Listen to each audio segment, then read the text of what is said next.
জানিয়ে দেব সর্বশেষ আপডেট আন্তর্জাতিক সংবাদ। শুরুতেই লেবাননে ইসরায়েলের 400 হামলা, পাল্টা হামলা হিজবুল্লাহর। এদিকে এখনও অশান্ত ভারতের রাজ্য মণিপুর, টহলে সেনাবাহিনী। সেই সঙ্গে নিরাপত্তা পরিষদে ভারতের স্থায়ী আগ্রাসনের পক্ষে যুক্তরাষ্ট্র। আরও থাকছে ইসরায়েলি হামলায় হিজবুল্লাহর দ্বিতীয় প্রধান কমান্ডার নিহত।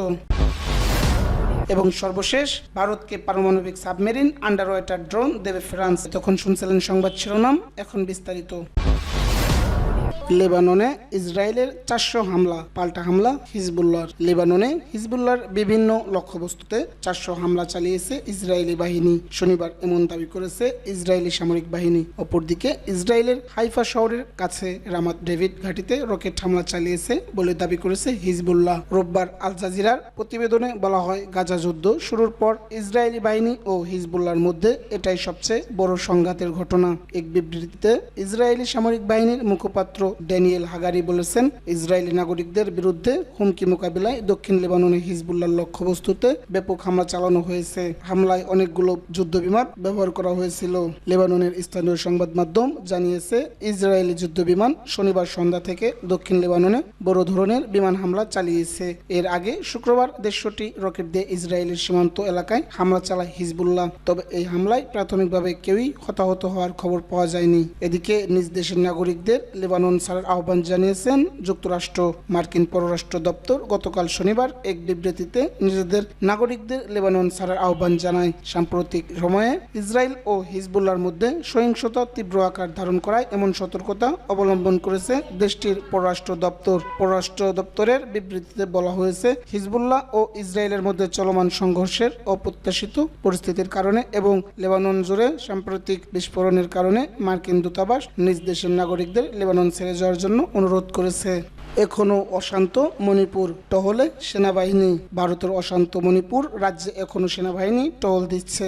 সেনাবাহিনী ও পুলিশের যৌথ অভিযানে ফের বহু আগ্নেয়াস্ত্র ও গোলাবারুদ উদ্ধার হয়েছে মণিপুরে। দক্ষিণ মণিপুরের পার্বত্য জেলা চাঁদপুর, থৌবাল এবং ইম্ফল জেলার পূর্ব সীমানায় তল্লাশি অভিযানের পর ওই অস্ত্র উদ্ধার করা হয়েছে। শনিবার দুটি পৃথক অভিযান চালিয়েছিল সেনাবাহিনী ও পুলিশের যৌথ দল। সেনাবাহিনী সূত্রে জানা গেছে, প্রথম অভিযানে চোরাচাঁদপুরের থাংজিং ব্রিজের উপরে ঘন জঙ্গল থেকে তারা দুটি ম্যাগাজিন, একটি সিঙ্গল ব্যারেল রাইফেল, দুটি 9mm পিস্তল, দুটি দেশি রকেট, একটি দূরপাল্লার মর্টার, দুটি মাঝারি মালার মর্টার এবং 4টি বোমা উদ্ধার করেছে।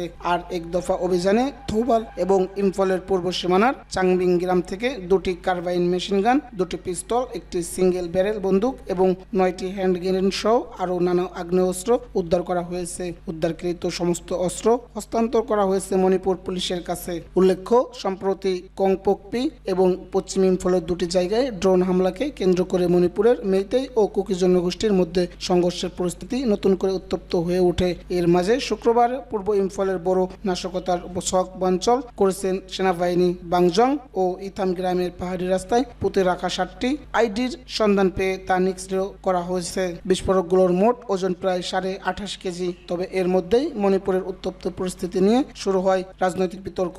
মোদী সরকারের তৃতীয় শাসনকালের 100 দিন উপলক্ষে সংবাদ সম্মেলনে কেন্দ্রীয় স্বরাষ্ট্রমন্ত্রী অমিত শাহ দাবি করেছেন, মণিপুরের পরিস্থিতি ক্রমশ স্বাভাবিক হচ্ছে এবং মুখ্যমন্ত্রী এন বীরেন দাবি করেছেন, মণিপুরের পরিস্থিতি ক্রমশ স্বাভাবিক হচ্ছে।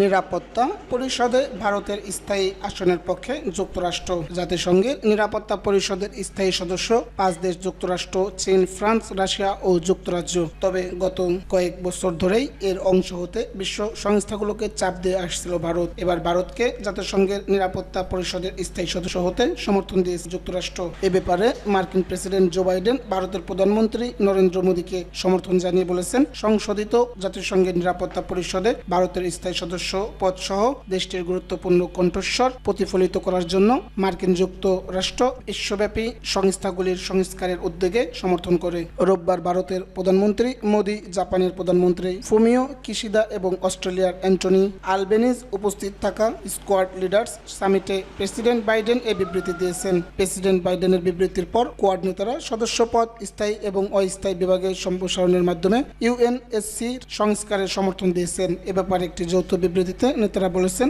ভারত মার্কিন অংশীদারিত্ব বিশ্বের জন্য একটি পরিচ্ছন্ন, অন্তর্ভুক্তিমূলক, সুরক্ষিত এবং আরও সমৃদ্ধ ভবিষ্যৎ গড়ে তোলার প্রচেষ্টার সাফল্যের জন্য গুরুত্বপূর্ণ। এ সময় প্রেসিডেন্ট বাইডেন ভারতের নেতৃত্ব, বিশেষ করে G20 এবং গ্লোবাল সাউথে প্রধানমন্ত্রী মোদির ভূমিকার প্রশংসা করেন এবং সাম্প্রতিক সময়ে মোদির পোল্যান্ড ও ইউক্রেন সফরের কথা তুলে ধরেন। ইউএনএসসি এর স্থায়ী সদস্য হিসেবে ভারতের সম্ভাব্য অন্তর্ভুক্তির বিষয়ে আলোচনা বর্তমান ভূ রাজনৈতিক বাস্তবগুলিকে প্রতিফলিত করার জন্য বৈশ্বিক প্রতিষ্ঠানগুলির সংস্কারের বিষয়ে কথা বলেন। যদিও ভারত তার বৃহত্ত জনসংখ্যা, প্রসারিত অর্থনীতি এবং আন্তর্জাতিক শান্তি রক্ষা ও কূটনীতিতে সক্রিয় ভূমিকা নিয়ে দীর্ঘকাল ধরে এই ধরনের সংস্কারের পক্ষে কথা বলে আসছেন। কোয়াড নেতাদের যৌথ বিবৃতিতে মধ্যপ্রাচ্যের গুরুত্বপূর্ণ সামুদ্রিক রুট সহ নৌ চলাচলের স্বাধীনতা ও বাণিজ্য সুরক্ষার জন্য নেতার তাদের সমর্থন পুনর্নিশ্চিত করেছেন। সেখানে ভারত 2025 সালে সম্মিলিত টাস্ক ফোর্স 150 এর সহ নেতৃত্ব গ্রহণ করবে এবং সমুদ্রপথগুলিকে সুরক্ষা করতে সম্মিলিত সামুদ্রিক বাহিনীর সাথে বিশেষ করে আরব সাগরে কাজ করবে। ইসরায়েলি হামলায় হিজবুল্লাহর দ্বিতীয় প্রধান কমান্ডার নিহত। বৈরুতের শক্তিশালী ঘাঁটিতে এর আগের দিন ইসরায়েলি বিমান হামলায় নিহত হিজবুল্লাহর 16 যোদ্ধার মধ্যে একজন দ্বিতীয় সিনিয়র কমান্ডার ছিলেন। এই হামলা তাদের সামরিক নেতৃত্বের উপর আঘাতের ব্যাপক ক্ষতি হয়েছে। হিজবুল্লাহ দ্বিতীয় কমান্ডারের নাম আহমেদ মাহবুব ওয়াহাবি। ইসরায়েল বলেছে, শুক্রবার লেবাননের রাজধানীর দক্ষিণ উপশহরে হামলায় হিজবুল্লাহর শ্রেষ্ঠ বাহিনী রাদওয়ান ফোর্সের প্রধান ইব্রাহিম আকিল এবং আরও কয়েকজন কমান্ডার নিহত হয়েছেন। এই সপ্তাহে যোগাযোগ মাধ্যমের যন্ত্রে নাশকতামূলক হিজবুল্লাহ শক্ত ঘাঁটিতে 37 জন মানুষ নিহত হয়। তার উপর এই হামলায় ইরান সমর্থিত এই গোষ্ঠীটির নিরাপত্তা ব্যবস্থা সম্পর্কে নতুন প্রশ্ন উত্থাপন করে এবং তাদের যোদ্ধাদের মনোবলের উপর প্রচন্ড আঘাত আনে। হিজবুল্লাহ তাদের দ্বিতীয় কমান্ডার আহমেদ মাহমুদ ওয়াহাবির নাম প্রকাশ করেছে। তারা বলেন, তিনি অক্টোবরের গাজা যুদ্ধের শুরু থেকে এই বছরের শুরু পর্যন্ত ইসরায়েলের বিরুদ্ধে তাদের গোষ্ঠীর অভিযানে নেতৃত্ব দেন। 1983 সালে বৈরুতে যুক্তরাষ্ট্রের দূতাবাসে বোমা হামলায় জড়িত থাকার জন্য যুক্তরাষ্ট্র কর্তৃক চিহ্নিত আকিলের মৃত্যুর বিষয়টি হিজবুল্লাহ নিশ্চিত করে। হিজবুল্লাহ তাকে তাদের মহান নেতাদের একজন বলে প্রশংসা করে। প্রায় 1 বছর ধরে ইসরায়েলের অস্ত্রশক্তির লক্ষ্যবস্তু ছিল গাজা, কিন্তু হামাস অনেকটাই দুর্বল হয়ে পড়ায় সেই মনোযোগ এখন ইসরায়েলের উত্তরাঞ্চলের সীমান্তের উপর এসেছে। গত বছর 7 অক্টোবরের হামলার মাধ্যমে হামাস বিদ্রোহীরা গাজায় যুদ্ধ শুরুর পর থেকে ইসরায়েল লেবানন সীমান্তে ইসরায়েলি সেনা এবং হিজবুল্লাহ যোদ্ধারা একে অপরের সঙ্গে যুদ্ধ করে চলছে। ভারতকে পারমাণবিক সাবমেরিন, আন্ডার ওয়াটার ড্রোন দেবে ফ্রান্স। নিজেদেরকে আরো শক্তিশালী করতে প্রতিরক্ষা খাতে জোর দিচ্ছে ভারত। সেই লক্ষ্যে চলতি মাসেই ফ্রান্স সফরে যাবে দেশটির জাতীয় সুরক্ষা উপদেষ্টা অজিত দোভাল। সফরে ফ্রান্সের প্রতিরক্ষা সংক্রান্ত জোট ও দেশটির প্রেসিডেন্ট ইমানুয়েল ম্যাক্রোর সঙ্গেও দেখা করার কথা রয়েছে। দোভালের আগামী 30 সেপ্টেম্বর থেকে আগামী 1 অক্টোবর ভারত এবং ফ্রান্সের মধ্যে শীর্ষ পর্যায়ের এই আলোচনা হবে। ভারতীয় গণমাধ্যম হিন্দুস্তান টাইমসের প্রতিবেদনে বলা হয়েছে এমনটি। গত জানুয়ারিতে ম্যাক্রোর ভারত সফরের পরে এটাই দুই দেশের মধ্যে প্রথম কৌশলগত দ্বিপাক্ষিক বৈঠক, যেখানে ভারতকে নিউক্লিয়ার সাবমেরিন, যুদ্ধবিমানের প্রবল শক্তিশালী ইঞ্জিন এবং আন্ডার ওয়াটার ড্রোন সহায়তা দেওয়ার কথা রয়েছে। ফ্রান্সের জানা গেছে, ভারতকে নিউক্লিয়ার সাবমেরিন তৈরি এবং 110 কিলো নিউটনের বিমান ইঞ্জিন তৈরির জন্য শতভাগ প্রযুক্তি সহায়তা দিতে প্রস্তুত ম্যাক্রো সরকার। সেই সঙ্গে এমন ড্রোন তৈরির কাজ সহায়তা করতে চায় ফ্রান্স, যা পানির তল দেশে কাজ করতে সক্ষম। প্রতিবেদনে আরো বলা হয়েছে, ভবিষ্যৎ বিবেচনায় দুটি পারমাণবিক সাবমেরিন তৈরির জন্য সরকারের শীর্ষ মহলের কাছে বার্তা পাঠিয়েছে ভারতীয় নৌসেনা।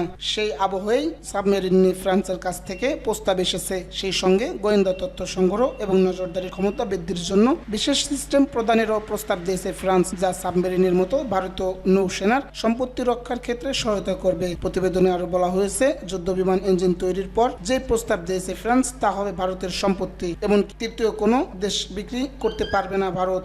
তাছাড়া আধুনিক ধাতুবিদ্যায় ভারতীয়দের প্রশিক্ষণ দেওয়া এবং ভারতের যুদ্ধ বিমানের ইঞ্জিনকে আরও উন্নত করারও প্রস্তাব রয়েছে এতে।